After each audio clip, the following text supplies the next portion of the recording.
People with ADHD have poor attention and they have high levels of impulsivity. They are easily distractible. But the way that shows up is very surprising. You might think that people with ADHD just simply can't attend to anything. They really can't focus, even if they really want to. But that's simply not the case. People with ADHD, yes, they are distractible. Yes, they are impulsive. Yes, they are easily annoyed by things happening in the room. They sometimes have a high level of emotionality as well. Not always, but often. However, people with ADHD can have a hyper-focus, an incredible ability to focus on things that they really enjoy or are intrigued by. Now, this is a very important point because typically we think of somebody with ADHD as being really wild and hyperactive or having no ability whatsoever to sit still and attend.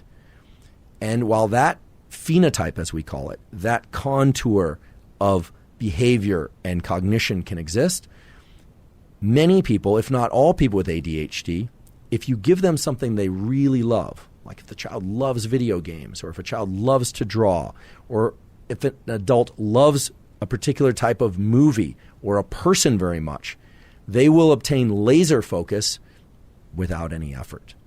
So that tells us that people with ADHD have the capacity to attend, but they can't engage that attention for things that they don't really, really want to do.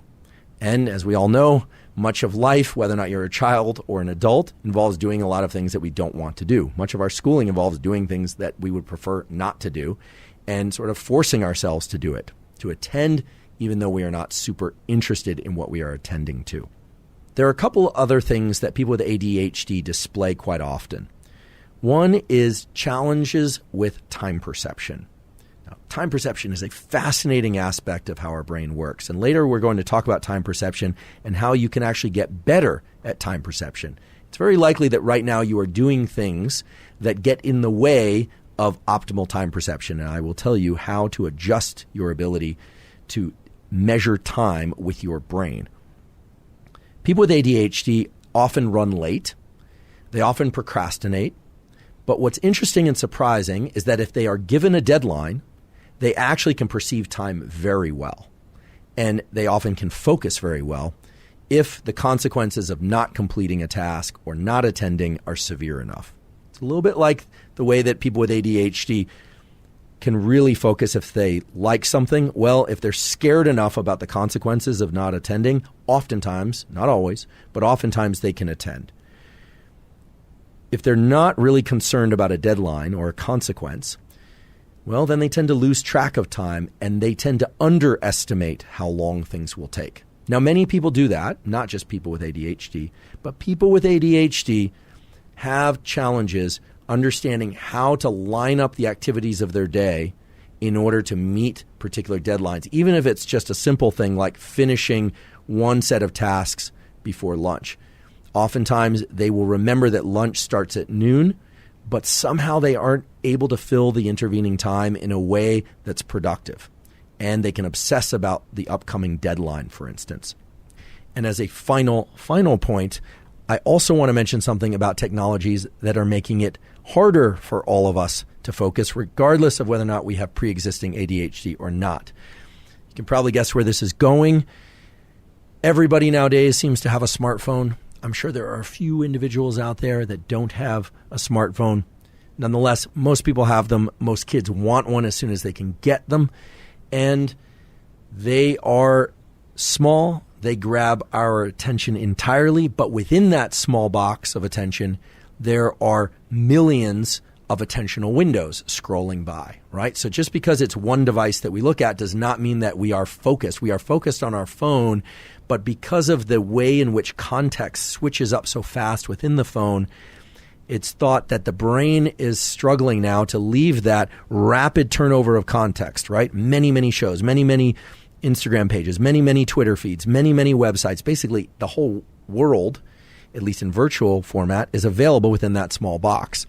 Unlike any other technology humans have ever dealt with before, even though there are trillions, infinite number of bits of information in the actual physical world, your attentional window, that aperture of constriction And dilating that visual window is the way in which you cope with all that overwhelming information typically.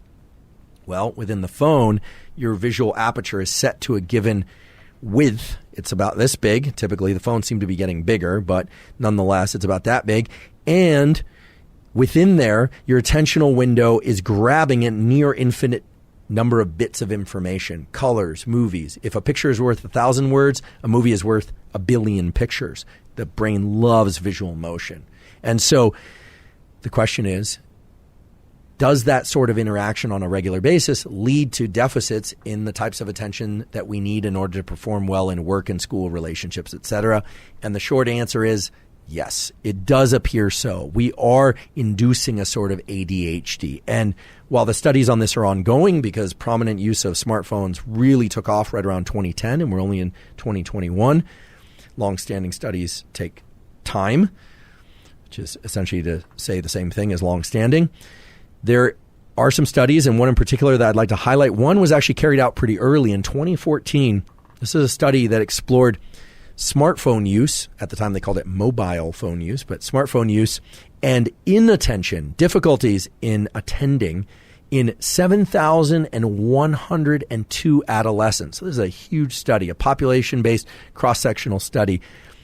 And you will be probably surprised and somewhat dismayed to hear that in order to avoid this decrease in attentional capacity, adolescents needed to use their smartphone for less than 60 minutes per day in order to stay focused and centered on their other tasks. Otherwise, they started to really run into significant issues. So 60 minutes is not much. I have a feeling that most young people are using their phone more than 60 minutes per day. I know I am. I think for adults, the number is probably higher, meaning if you're an adult, I'm going to just extrapolate from what I read in this study. It seems that probably 2 hours a day on the phone would be the upper limit beyond which you would probably experience pretty severe attentional deficits. I'm a big fan of Cal Newport, who wrote the book Deep Work. He's also written the excellent book A World Without Email. I've never met him, but I'm a huge admirer of his work, and I will paraphrase something that he said far more eloquently than I ever could, which is that the brain does not do well with constant context switching, meaning it can do it, but it diminishes our capacity to do meaningful work of any other kind. And so Cal, as I understand, is very he's a computer science professor at Georgetown, by the way, is very structured and very disciplined in his avoidance of cell phone use. I think we're all striving to do that. I'm not here to tell you what to do, but I think whether or not you have ADHD or not, if you're an adolescent, limiting your smartphone use to 60 minutes per day or less, and if you're an adult, to 2 hours per day or less, is going to be among the very best ways to maintain your ability to focus at whatever level you can now. And as I always say, most of the things that we get recognized for in life, success in life, in every endeavor, whether or not it's school, relationships, sport, creative works of any kind, are always proportional to the amount of focus that we can bring that activity. It is important to rest, of course, to get proper sleep, but I stand behind that statement. And I leave you with that study about attention and cell phones and how cell phones are indeed eroding our attentional capacities.